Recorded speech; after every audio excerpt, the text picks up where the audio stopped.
আলুর চপটা খেতে আমরা কম বেশি সবাই অনেক পছন্দ করি, আর সেটা যদি হয় ডিম দিয়ে আলুর চপ তাহলে তো কথাই নেই। সুপ্রিয় দর্শক, আসসালামু আলাইকুম, welcome back to my channel.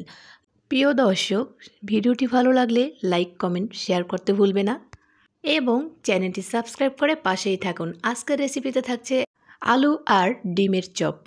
তো প্রথমেই আমি বেসনটাকে চেলে নেব। আমি একটা বেসন ব্যাটার তৈরি করে নেব। তো তার জন্য বেসনটাকে খুব ভালোভাবে চেলে নেব। বেসনে অনেক লাঞ্চ থাকে, সেগুলোর জন্য আমি বেসনটা চেলে নিচ্ছি। চেলে নিলে হবে কি, বেসনটা খুব স্মুথ হবে। আর দিয়ে দিলাম হলুদের গুঁড়া এবং মরিচের গুঁড়া। আমি হাফ চামচ হলুদের গুঁড়া আর 1 চামচ মরিচের গুঁড়া দিয়েছি। পরিমাণ মতন লবণ দিয়েছি। জিরা এবং ধনিয়ার গুঁড়া দিয়ে দেব। এখানে পেঁয়াজ রসুন এবং আদা বাটা দিয়ে দেবো আমি হাফ চামচ পরিমাণের। আর দিয়ে দেব পানি পরিমাণ মতন। তো পানিটা আমি অল্প অল্প দিয়ে তারপরে এখানে বেটারটা তৈরি করে নেব, যাতে খুব বেশি ঘন বা পাতলা না হয়ে যায়।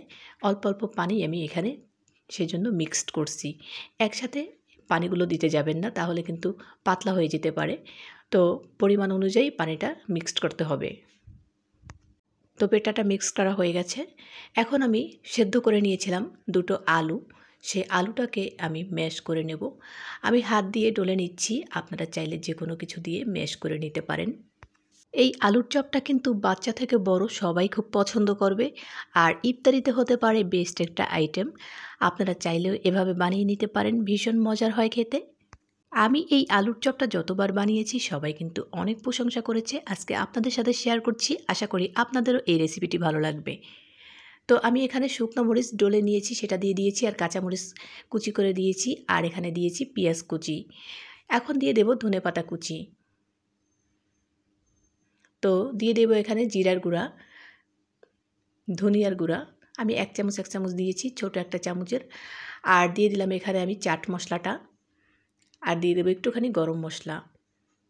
দিয়ে দেব পরিমাণ মতন লবণ।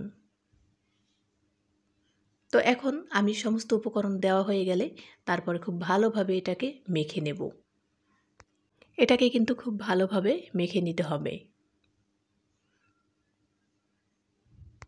তো এভাবে আলুর চপটা আমি বানিয়ে নেব। তো এখন আমি এখানে নিয়েছি 2টা ডিম। আমি সেদ্ধ করে নিয়েছিলাম আলুর সাথে ডিম 2টা। তো এই ডিম 2টাকে আমি মাঝখানে কেটে নিয়েছি, তারপরে আবার কেটে নিয়েছি। দেখতেই পাচ্ছ, একটা ডিম থেকে কিন্তু আমি 4টা ভাগ করে নিয়েছি। তো মোট 2টা ডিম থেকে 8টা পিস করে নিয়েছি আমি। তো তোমরা চাইলে অর্ধেক করেও নিতে পারো।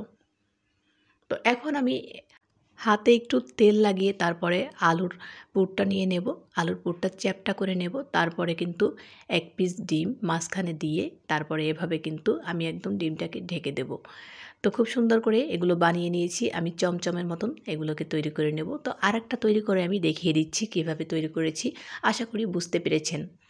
যাই হোক, আমি এভাবে সবগুলোকে বানিয়ে নেব একই প্রসেসে।